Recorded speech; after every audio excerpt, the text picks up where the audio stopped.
vape scene seems to be one that is, it's almost accepted now, and not necessarily they're saying you can smoke it in the restaurant, which I try to get away with as often as possible, but it's kind of, it doesn't carry that same stigma of walking around with a bong or a joint, that you're not using this big cloud of smoke or this constant reap of smoke.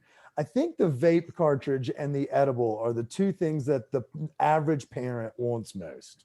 You're in my brain, dude. I appreciate it. You're in my brain. So The young professional wants those things, I think. yeah. I So like flowers. I like them all, but we have Yeah. we have our solventless oil pens coming out this year. We're going to be showing them off at Hall of Flowers this coming September, and then we're also working on our all natural gummies as well. So they're going to be all natural, vegan, no artificial flavors or anything like that. 5 milligram gummies. Okay, so that's our next conversation point. We got to talk flavors here. So we've seen people try to go the way, and I don't feel that you would go the way of the cheap out or the marketing buzzwords like a Skittles rebrand or some, runts with a different whatever. What flavors are we talking? Are we going to take? You mean like traditional candy, or you mean like Skittles and Runta's cannabis brands, like the genetics? No, I meant just as candy. Like, are we talking like flavors that'll appeal to like hibiscus tea? Or are you talking like, Sour Patch Kid style flavors? With No, sugar so we're thinking more like, aromatics, florals, essential, hibiscus strawberry, things like that, tangerine margarita, things that are fresh, things that are exciting, things that, again, I don't want to eat something that tastes like it's artificial as hell. And okay, so I like blue Sour Patch Kids, and if you say anything bad about it, I'm gonna blow up. Those things are fantastic candy. Listen, everybody who smokes weed likes Sour Patch Kids. Like if someone was like, "I smoke weed, I don't like Sour Patch Kids," you gotta call bluff. Something, yeah. That is fair. That's true. That's like the baseline. It's like that, and like there used to be like a Mountain Dew addiction, but I feel like you're telling me you never got high, went to the movies, and ate Sour Patch Kids. That's crazy talk. What was the last movie you went and saw? Oh my God, my neighbors made me go see Quiet Place 2 like not that long ago, and they're like a cool couple that live across the street from my wife and I, and it's the pandemic, so you don't meet anyone, but they look cool and they look like they were around our age, and I was like, man, maybe we should try to make friends. So one day I gave him a box of a Golden State, and I never said anything. He didn't know what I did or whatever, and then he thinks it's a candle. He thought I gave him a candle. So he tucks the candle away in like a closet and doesn't do anything with it. We ended up hanging one other time, and then they invited me to go see A Quiet Place 2. I personally hate scary movies. I cannot stand scary movies. I haven't been to a theater in forever because we're in a pandemic. And I just said yes because I felt like I needed to commit to becoming friends with these guys. So I was like, I'm just going to go so they know I'm interested in becoming friends. So yeah, that was the last movie. Okay, so I also hate scary movies. I did something to piss off the girlfriend, and so I owed her a movie night. And she is a big fan of them, but she also knows I don't like them. So she was adamant about trying to go see that. We compromised on Cruella.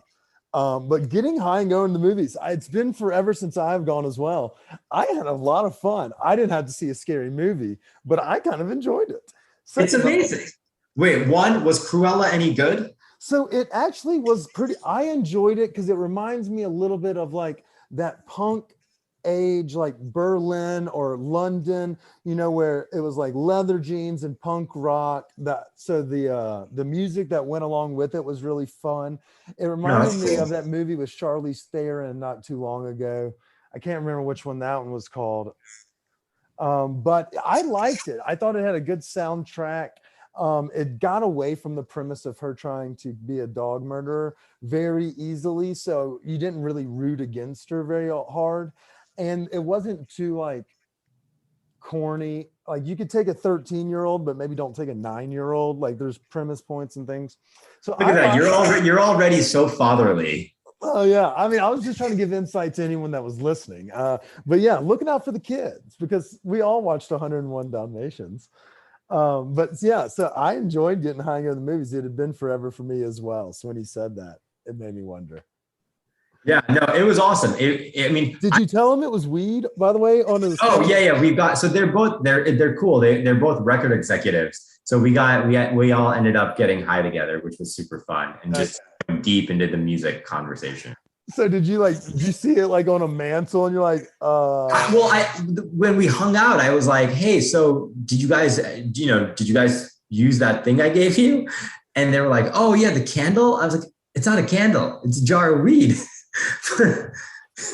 So yeah, how old are these people? Like your age? uh, yeah, like they're probably in their upper 30s, 40. That's great. That's great. Because I could see like my dad doing that and be like, oh, well, that's nice, and just puts it away. But they just had jars of weed on the counter. I'm, trying to be neighborly, just giving out free weed. You know what I mean? I mean, we always hear those rumors about people doing that at Halloween. And I was like, shit, I want to meet those people. It turns out those people are in Venice Beach.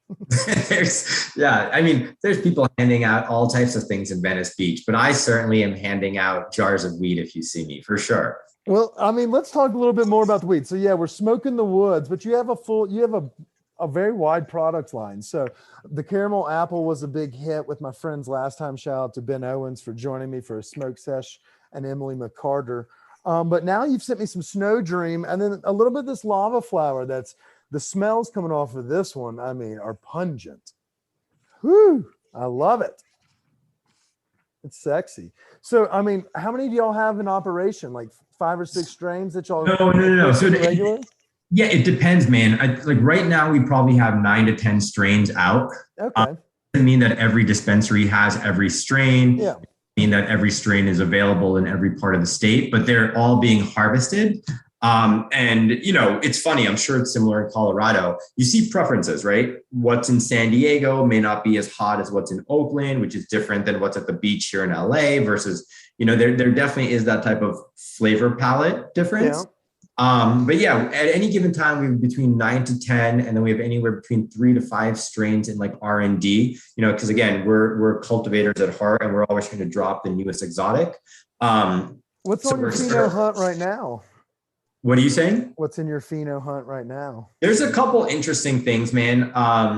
We're redoing our Sunbeam, which is, a very social, gregarious sativa. It's generally a little lower testing, around 23, 24%. Smells like fresh cut oranges. It's actually my favorite strain because it is that, like, that's how you feel, like just fun, like sunshine and fun. But then there's a lot of pressure in California now to have, these above 30% THC strains. And so again, I personally think that's ridiculous. I think there's so much better weed out there than focusing on one dimensional factor like THC percentage. But there's a lot of stuff that we're messing with and, taking into THC into consideration because that's what the market wants right now. I feel you. Yeah. And I mean, it kind of goes in waves as well. And I feel like the best comparison for out here is because that is a situation, but so is like the craft beer scene. It's like, when are we going to get away from the IPA or the 14% craft beer that tastes like sludge, but gets you drunk off one? It's like, why don't we go back to the quality? And so I understand that completely. I think before we go, we have a couple questions that we stole from Ted Lasso that I want to ask you. If you had to be one, would you be a panda or a lion? I don't know much about pandas, like what they're like, so I'm going to say a lion. I mean, I think they're just like soft animals that eat bamboo, but I don't know anything. I'm just curious. But what if that's completely false? And what if a panda is fierce and we had no idea? Maybe if you provoke it, it is, and you just didn't even know. It's going to be like a Papa Bear. You're going to be Papa Bear. I'll give you the lion though. And then before we go, what's the scene look like in Venice Beach in LA as we're staring down another COVID situation? What do y'all have on the docket for the fall? Y'all about to shut down? I am shut down with a 2-week-old. My scene looks like diaper changing, baby Mozart, and just kind of being a dad. Out there, I don't know, man. I really haven't been going out too much, but from all my friends that have, I think it's kind of like it's a little bit on the edge, like if people take it seriously right now and want to get vaccinated, I think it could stay the way it is and stay pretty chill and, maybe wear a mask indoor. But I think if people continue to just not take this seriously, I think we could end up where we were a year ago and, maybe not in a full lockdown, but, with people, getting sick, and that sucks. Yeah. And we're kind of trying to dodge that bullet here. We've been a little bit lucky just with our hospitals not being in a precarious situation yet, but the fall is right around the corner and kids are going back to school. So we'll see what happens. But hey, I want to say thank you again. I know, as a father of a 2-week-old, you've got a lot of other things on the docket. So I appreciate you taking the time to come goof off with me for 30 or 45 minutes and catch a head change. I appreciate it, man. This was a blast. Thank you for having me, and I can't wait to do it again. Yeah, we're gonna set another one. We're gonna do it. We're gonna talk Christmas gifts for the first Ooh, year. yeah. Let's ask the audience. We'll do some. Yeah, we're gonna have to get some father. I didn't know you were a father. That's on me. So we're gonna get some father tips from parents that are potheads. Are you saying you don't follow my social media, dude? You didn't see the Dude, we follow like of my baby? I saw it today and shared it, but we follow like a lot of accounts. So if I don't see like a story or a page, I may not get to it. I'll be that weirdo now that DMs you baby pics. Yeah, just tag me and your wife will be like, why are you tagging this random podcast? And do it. I'll gladly be like, it's our growing family, California family. No words, just baby pics and weed pics.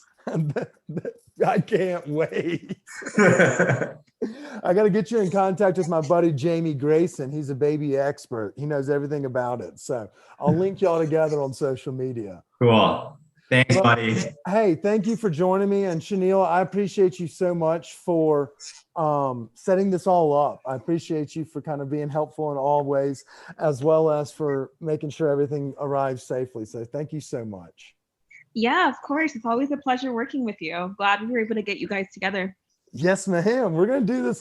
I'm going to start making this a regular, at least a quarterly thing. And if something changes, if I see something about y'all in the news, or if y'all get another bailout from the government for marijuana, we're going to come back even sooner. But we're planning for a Christmas parent pothead conversation. Cool. And hopefully we can do the gummies or the vapes or something. Ooh, and if that's the case, maybe we'll just come out to the factory and have to do it. I'll bring my video guy. I was going to say, at some point, we should fly you guys to the cultivation and you should spend like a day or two with us. We would absolutely love to. Come on. Okay, cool. We'll do a lot of fun content with that. All right, cool. We'll get that lined up for sure. And we'll go baby shopping. I'll bring all these gifts. I can't wait. I'm stoked. Well, y'all have a great week. Get as much rest as you can, Nishant. I'll talk to y'all soon. Peace, guys. Bye, everyone. Bye, Neil. Bye, Nishant. Cheers. Bye.